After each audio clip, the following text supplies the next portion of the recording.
So the composition of the patch is a piece of polyethylene. It's high density polyethylene. Okay. Pipe grade. Pipe grade.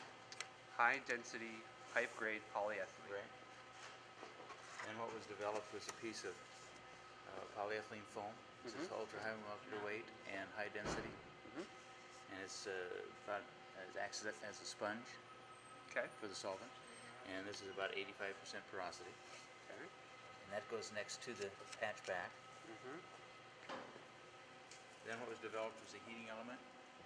Okay. And the heating element is a stitched element onto a polyethylene mesh. And so that then fits into the patch in this manner. Okay. And then the last layer of the patch follows up with another piece of the polyethylene foam. Okay. And that's the composition of the patch itself. Perfect. This patch is then combined together to form a final patch assembly, complete with a cord that plugs into the tool and a cord running to the heating element.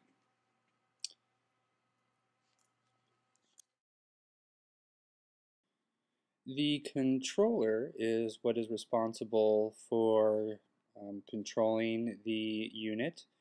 It comes complete with a waterproof case, cords to plug into the tool, and a onboard computer program to run the program of making the repair. The physical tool has jaw inserts for different sizes of pipes. It is connected to the controller via cords. It's set automatically for use with 6-inch pipe and has inserts for use with smaller pipe. It comes standard with 6-inch, right, and then has inserts for the smaller size. The tool is prepared for use by attaching the ratchet style handle. It is attached backwards initially so that the tool can be opened fully to insert the jaws for the size of pipe that is going to be repaired. It is very fluid motion and opens within approximately 15 seconds. The handle is reversed in order to prepare the tool for closing upon the pipe to effect the repair.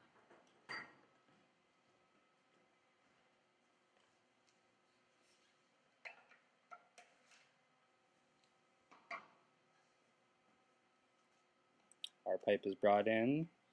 We are using as a test. The jaws are inserted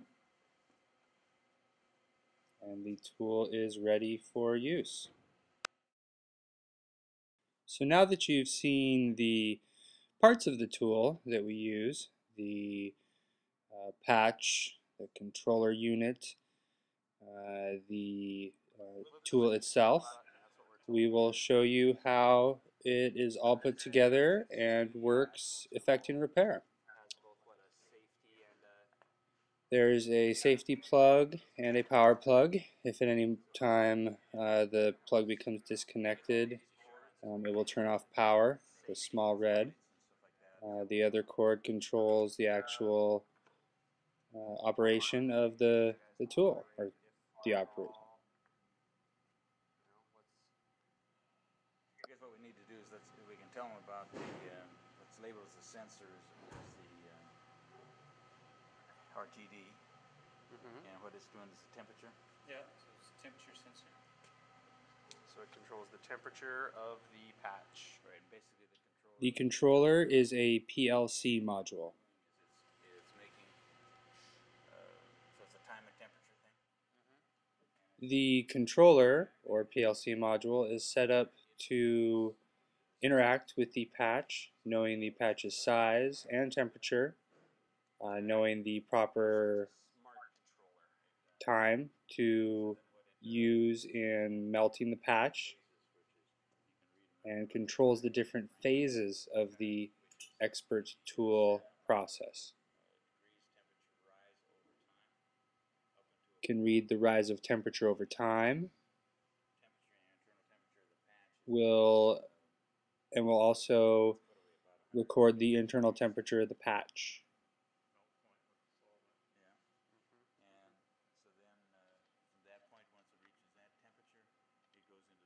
The process itself consists of 3 main phases: the ramping up of the temperature, the soaking of the patch, and the cooling down of the patch.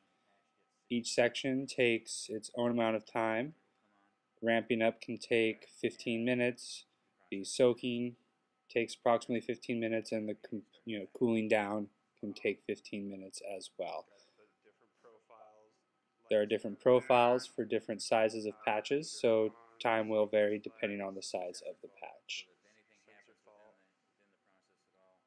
If anything happens during the process, the sensor fault will go off. There is also an emergency stop button should you wish to stop the process. Well, yeah. That's right, yeah, we can show what failed, I guess. So the unit is plugged in preparation for effecting the repair. We are going to show you a demonstration of the fault light coming on. Let's go to start first. Just go to start because it's not plugged in right now anyway to the tool. So if you push it, there it goes. And so that just shows you that your RTD is not functioning? Just shows you that the RTD is not ready. It's not plugged in yet. Okay. Here is another fail-safe that we have built into the tool. A sensor to make sure that the jaws of the tool are closed before effecting the tool repair. So there's 4 fail-safes built into the tool. The tool must be fully closed. Everything must be plunked in. The proper temperature must be achieved, and the heater must be properly working. So now that we have properly hooked up the tool, we are going to prepare the patch for placing in the jaws of the tool. It'll then be hooked up, and the RTD, the controller, will take over. So they're now applying a solvent to the solvent pad. It relaxes the polymers, saturates the back of the patch and 2 millimeters of the wall of the polyethylene.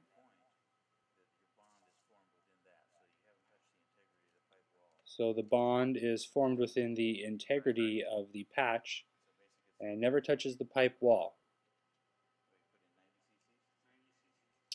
We add 90 cc's of solvent to the patch for 4-inch pipe. The amount of solvent will differ depending on the size of the patch.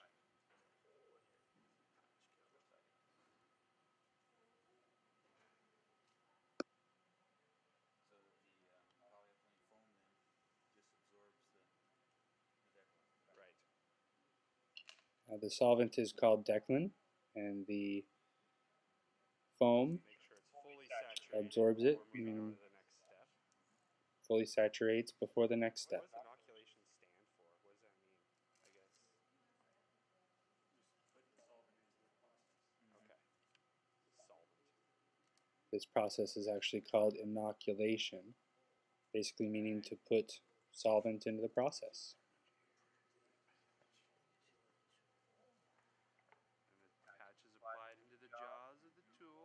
Patch is slid into the jaws of the tool. The plug is hooked up to the tool itself at this point, and you are ready to lower the assembly onto the pipe and begin the process of letting the controller run its program.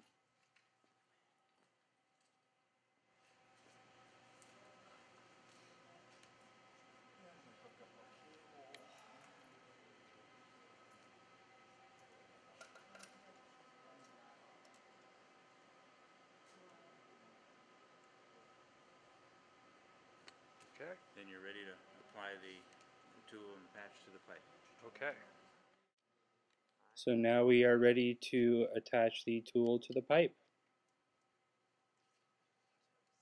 This process will mainly be self-explanatory. The ratchet style handle is used to tighten the jaws onto the pipe. Just clamp it shut, and once it's down and locked in, then you've controlled whatever leaking there might be, like if it's a faulty butt joint. So once you've clamped it down, And then once it's down, the ready to activate the tool. And with the leak tool, then is reads the actually pressure, controlled. reads So any leak that might be coming out of the pipe, you have effectively be able to start the shut process. it in a sense. Okay, let me get a picture And of it on then you the thing just before we touch push the button and begin the process. During this time, the heat ramps up to the set temperature in the program. You don't really have much to do. The program runs on its own, and you just have to wait for the other lights to come on. The heat light will blink, the heater light indicating that it is receiving power. The ramp light will be on as long as the heat is going up. Once the heat reaches its set temperature, the light then switches to the soak. And the soak allows the bonding process to continue at the rate of the required temperature. Then during the next step, you will have the cooling down occur, during which the heat returns to a normal temperature and the jaws are able to be opened. At no time are the jaws hot enough to burn, which is a very nice feature.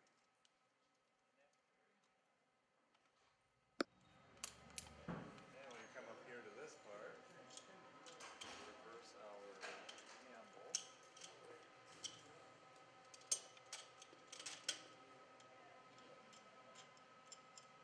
Now Kevin's got to stabilize me. Which I'm going to do.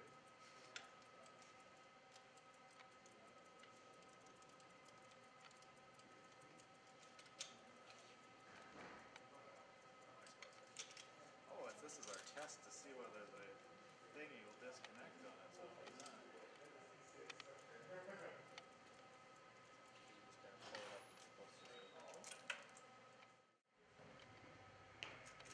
Yeah, get a close up of the thing and do that one. Okay.